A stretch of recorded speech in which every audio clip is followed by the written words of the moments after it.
When you face your fears, the death of fear is certain. What are fears? Well, we all know, don't we?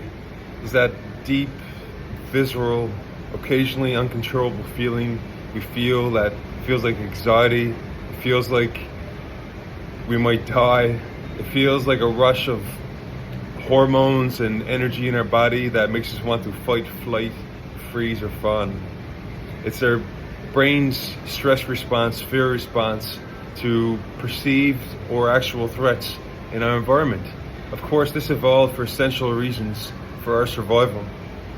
Back in pre-civilization times, there was many real threats every day, like tigers, like spiders, insects, some tribal members, other tribes getting lost in the forest and not finding your way back home. There was some real threats. In order for us to survive, it was an essential response. So in that sense, we should be very grateful for it and love it and understand it and develop a more understanding, compassionate relationship with that part of us. However, today's world is obviously very different. Our brain hasn't had time to evolve, and we all know that deep feeling of fear when our bodies become overwhelmed, our brain gets emotionally hijacked by the limbic brain, when we respond irrationally or not in the way we had wanted because the fear overtook us. That can be frustrating.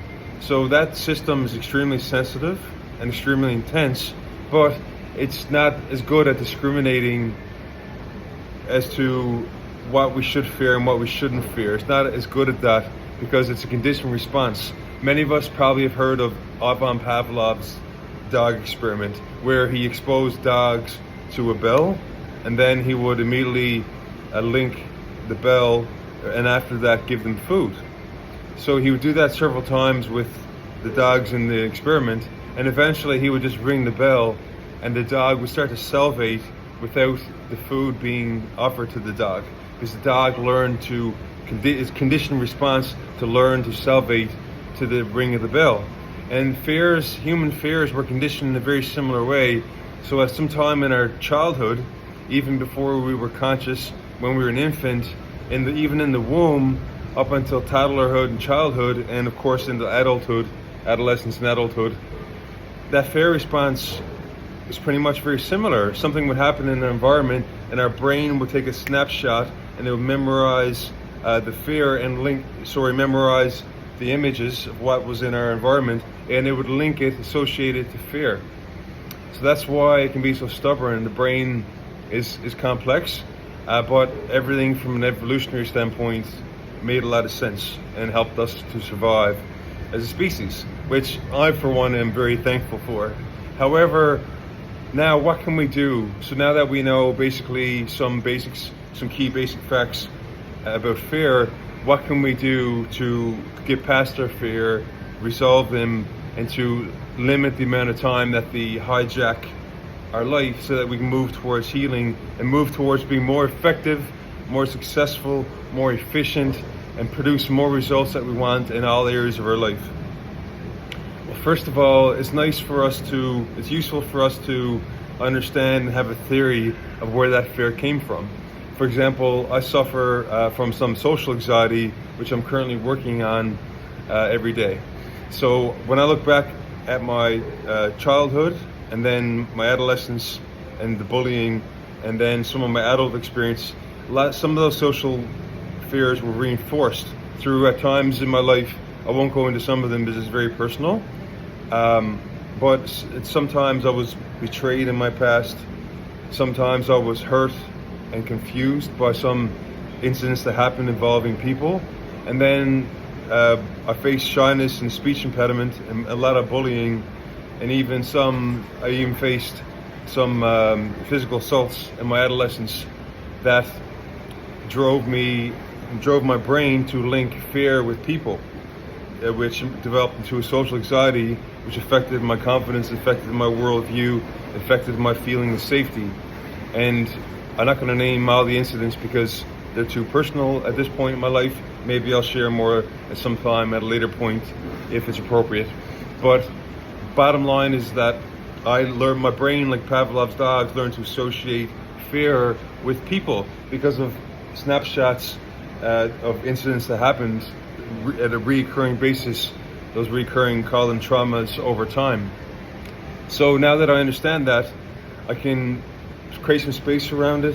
I can go back to those memories and decrease the amount of emotional load and emphasis that I put onto those experiences. Learn to forgive a lot of it, which I have. So once that's done, what's next?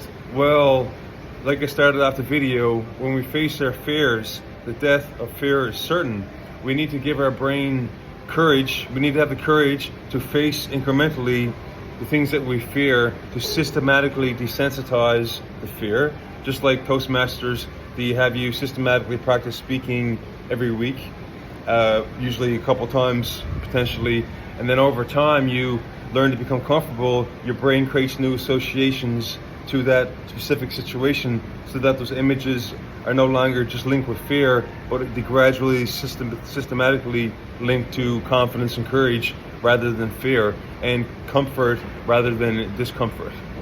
So you need to face your fear. Some things are not so important, right? Like, we're not faced with so many tiger threats in our environment, unless you live somewhere with a lot of spiders, maybe like Bali.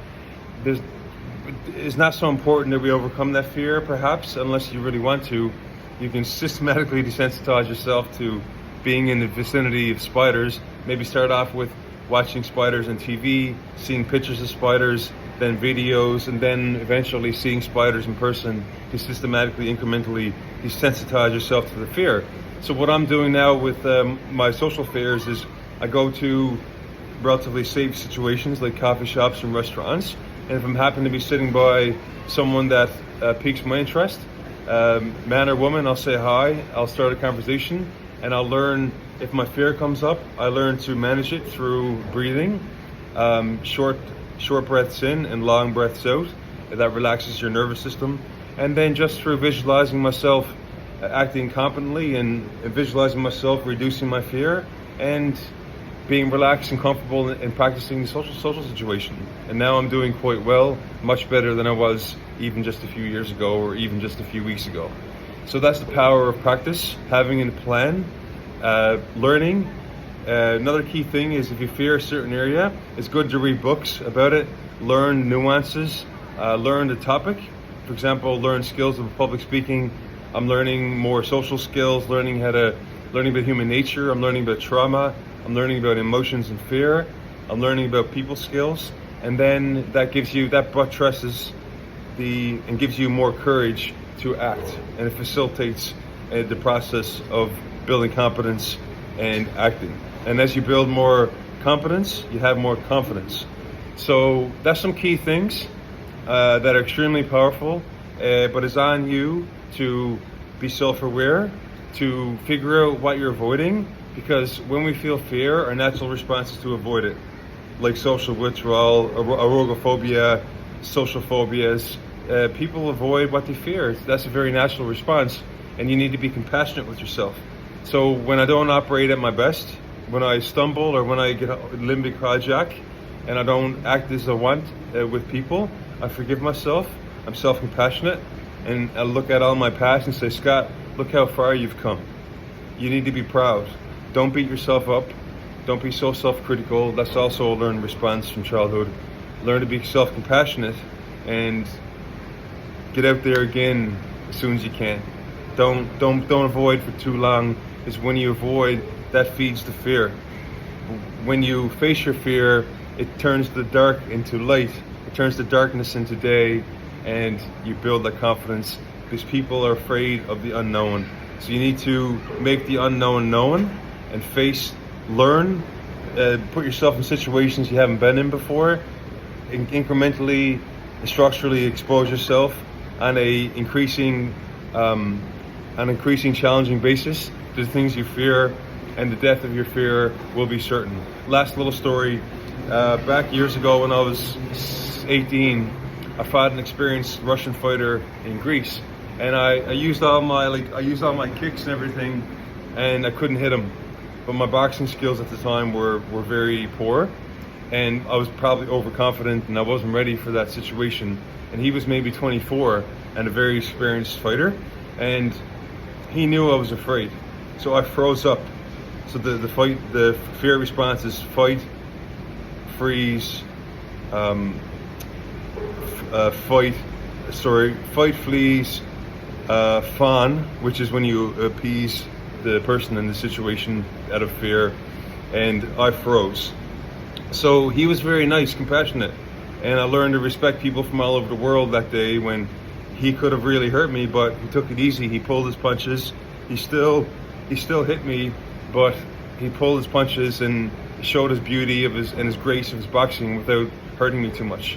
So I'm very, very grateful for that. And I learned a lot that day about compassion, humanity, and that people around the world are fundamentally good. And then over the years now, I've learned more boxing through Robbie Wiseman, Brandon Lehman in Newfoundland. Highly recommend Robbie and Brandon, shout out for their gyms in the St. John's area and the Mount Pearl area. And then I fought many times since then. I fought locally, then incrementally, then nationally, then internationally several times. And now, if the person's more skilled than me, the better be good. A little ego boost, a little ego brag there. But they better be really good, but I'm not going to freeze up. I'm going to fight them, use my defense, hit them back, defend myself, use different styles out of that little learned skill, and but I won't freeze up. So again, fear is a real thing. We must be compassionate with ourselves because it's very intense, it can be overwhelming, and it can come out of the blue, come out of nowhere. Even an image in our mind of the past can trigger that fear response. It doesn't have to be a stimuli in the environment. We can stimulate ourselves through our thinking, and then that triggers emotions. Emotions trigger similar thinking, and it can just blow. We can really turn a little mountain into a big mountain, right? The brain's crazy like that. It can create disproportionate responses in the brain that are disproportionate to the actual threat. Alrighty, we're at 12 minutes there now. I can't emphasize the importance of this video if you want to improve your life and if you want to maximize your success, and if you want to change parts of your life that you're not currently satisfied with or you're not fulfilled with. Fear is a major block, but a major opportunity. Bye bye.